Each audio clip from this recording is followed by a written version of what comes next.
पत्नी का भूत। आत्मा और भूतों की दुनिया बहुत ही रहस्यमय है जिसका उनके साथ सामना होता है। केवल वही लोग मानते हैं कि आत्मा और भूत का इस दुनिया में वजूद है, और जो लोगों का इनके साथ सामना नहीं हुआ वे सिर्फ उन्हें काल्पनिक ही मानते हैं। खैर जो भी हो, लेकिन भूत प्रेत और आत्माओं का वजूद ही नहीं है ऐसा बोल के उनका मजाक उड़ाने का भी कोई सबूत नहीं है।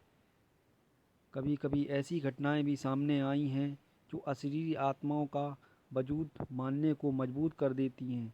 विज्ञान भी इस विषय पे परीक्षण कर रहा है, और ऐसे भी परिणाम सामने आए हैं जो बताते हैं कि मृत्यु के बाद भी आत्मा का अस्तित्व रहता है, और वो कभी भी अपनी इच्छा से प्रकट और अदृश्य हो जाती हैं।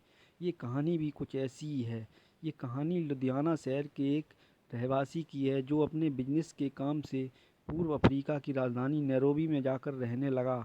एक बार उसकी पत्नी अफ्रीका से पंजाब वापस आई और अचानक से उसकी तबीयत खराब हो गई। उसको दिल का दौरा पड़ा था। इस डॉक्टरों ने उसको बचाने का बहुत प्रयास किया, लेकिन वो नाकामयाब रहे और उस बिजनेसमैन की पत्नी का देहांत हो गया। मरने से पहले उसने अपनी अंतिम क्रियाविधि के बारे में बात की थी कि उसी तरह से उसकी क्रियाविधि की गई है। कुछ समय बाद उस औरत के पति की भी तबीयत बहुत ख़राब हो गई। डॉक्टरों ने उसे लंदन जाके इलाज कराने को बोला। लंदन में डॉक्टरों ने उसका इलाज करके बोला कि मेरा रोग बहुत ही बड़ा नहीं है, थोड़े समय बाद तुम ठीक हो जाओगे। और इतना सुनकर उस आदमी ने चैन की सांस लेके हॉस्पिटल से वापस आ गया। उस रात को जैसे ही उसने रूम का दरवाज़ा खोला तो उसे लगा जैसे कोई पहले से ही उसके रूम में है। आगे जाके जब उसने देखा, सामने की बेड पे उसकी मृत हुई पत्नी बैठी थी। ये देखकर वह आदमी धड़ धड़ कांपने लगा। डर के कारण उसके गले से आवाज़ भी नहीं निकल पा रही थी, लेकिन उसकी पत्नी की आत्मा ने उसके सामने जाके बोलना चालू किया। उस आदमी की पत्नी ने बोला, आपने जिस तरीके से मेरा अग्नि संस्कार किया उससे मैं बहुत संतुष्ट हूँ।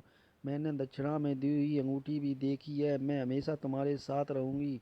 अफ्रीका से लंदन यहाँ मैं आपके साथ रहने के लिए आई हूँ। यहाँ के डॉक्टरों ने आपकी जांच की, उससे बहुत मुझे शांति मिली। पत्नी की आत्मा का अपने पति के प्रति प्रेम देख कर वह तो पागल ही हो गया। उसकी समझ में नहीं आ रहा था क्या बोलूं क्या ना बोलूं। अब उसकी पत्नी की आत्मा का डर दूर होने लगा। अब उसके साथ ही रहने लगा। उसका एक बेटा भी था जो अफ्रीका से पढ़ाई करने के लिए गया था। अचानक वो जिस घर में रहता था उस घर में शॉर्ट सर्किट से आग लग गई। उस समय केवल रात के 12 बज रहे थे। उसका बेटा बहुत ही गहरी नींद में था। उसको कुछ पता भी नहीं था। अचानक उसकी आंख खुल गई। उसने देखा कि पूरे घर में आग लग गई और यदि कोई उसको उठाकर बाहर ले जा रहा है। उसने जानने के लिए देखा कि किसने उसे उठाया है, लेकिन उसे कोई नज़र नहीं आया। वो खुद हवा से उड़ता हुआ उसको ऐसा लगा, लेकिन उसको पता नहीं था कि उसको उठा के ले जाने वाला कोई और नहीं, उसकी मृत माँ थी। उसकी माता की आत्मा ने ही आके उसे सही सलामत घर से बाहर निकाला था। ये पूरी घटना का सार उसके पापा ने बताया। इस तरीक़ों से एक आत्मा ने अपने पुत्र की जान बचाई। 5 साल बाद पत्नी की आत्मा ने उनसे विदाई लेने के लिए आज्ञा मांगी। तब वो आदमी की आंखों में आंसू आ गए और अपनी पत्नी को गले लगा लिया।